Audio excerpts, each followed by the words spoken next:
Welcome to part two in this series of digital evangelism, learning the basics and then how to put it into practice. You are learning how you can make a difference online. In our first session, and I hope you watched it. If you have not, I want you to stop this video right now and go back, watch that previous video, because then this second part is going to make sense. We talked about knowing your target audience, understanding what digital evangelism is all about, and then ensuring that the content that you create meets the needs of your target audience. What I want us to look at in this session is entering Wedge. What is the entering Wedge topic? So here's the thing I want us to understand. Many people, the moment you mention anything that has to do about Jesus Christ or the church, they sort of are turned off by it. They think that you want to invite them to church and convert them and so forth. So persons usually might be turned off when Christians approach them. What is good, however, is allowing the Holy Spirit to form a genuine desire in your heart for individuals, and then finding a topic of interest, finding a way to connect with them, to meet a need, and then showing how the gospel actually meets the need of that person. Let's dive into this a little bit deeper. There's this quote by E.G. White. It says, "Much of the prejudice that prevents the truth of the third angel's message from reaching the hearts of people might be removed if more attention were given to health reform.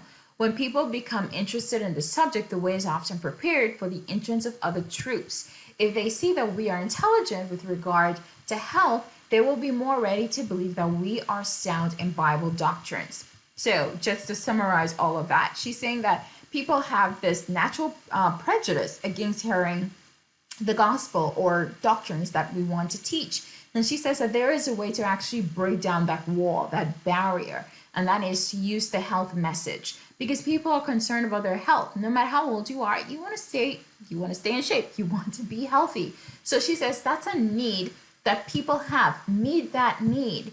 And as you meet that need and you grow relationships with people, then that makes their heart more open to receiving doctrine and receiving the gospel. When they see that the gospel and Jesus Christ relates to their life on a practical basis, then it helps to remove that barrier. So with entering Wedge topics, we go a step further and show that the health message is not the only entering wedge that we can use.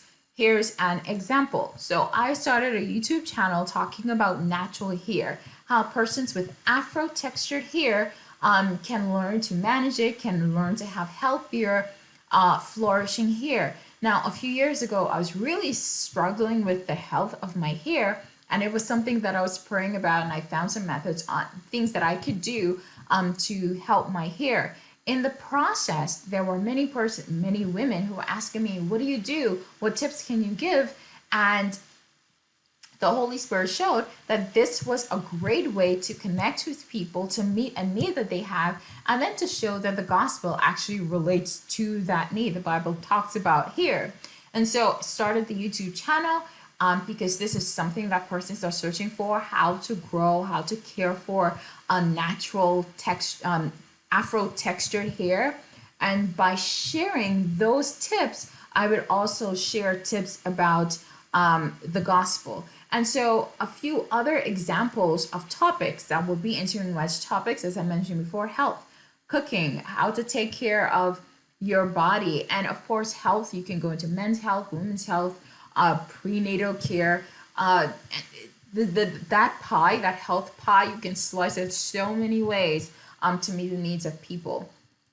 You can also talk about, as I said, natural hair, but maybe it's something else that you might have a passion for. You can talk about raising children, finances. That's always a huge thing. Dating and marriage are also two topics that seems, no matter how many videos and books and blogs we have about those topics, persons are always curious about it. You can talk about education.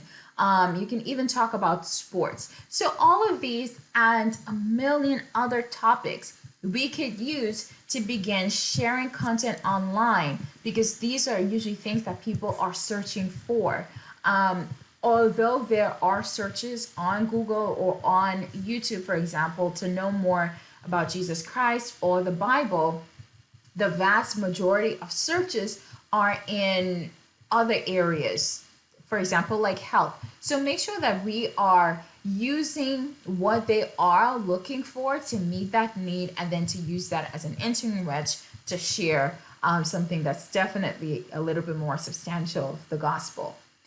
The other thing that I want us to touch on is setting SMART goals. SMART goals, when you set goals, it helps you to track the growth of your ministry.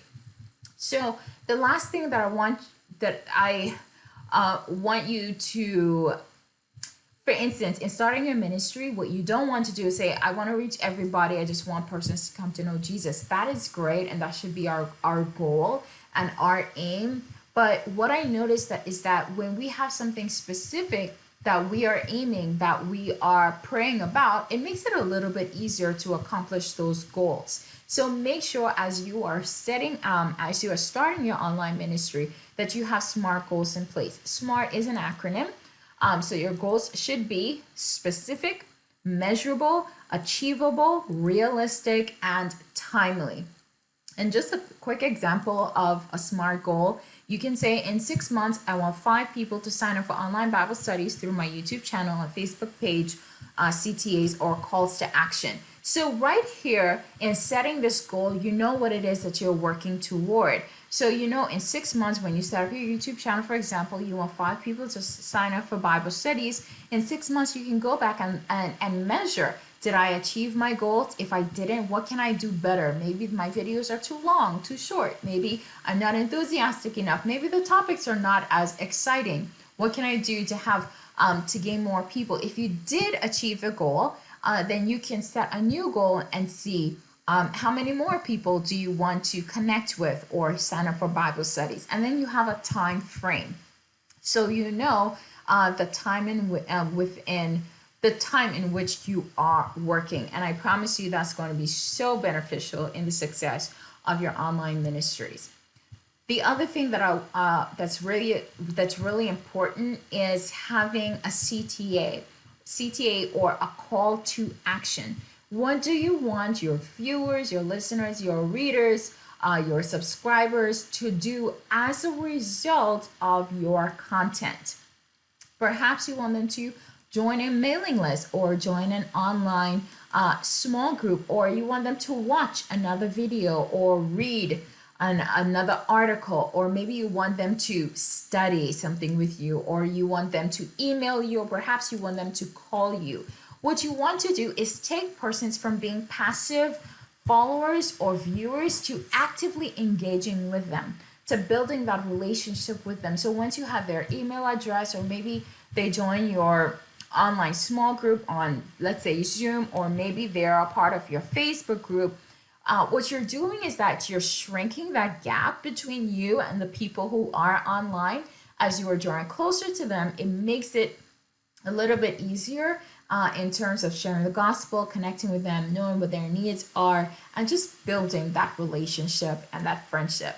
So this was another session just walking you through basics. In our third session, we are going to dig deeper into how to put it into practice. Thank you so much for watching.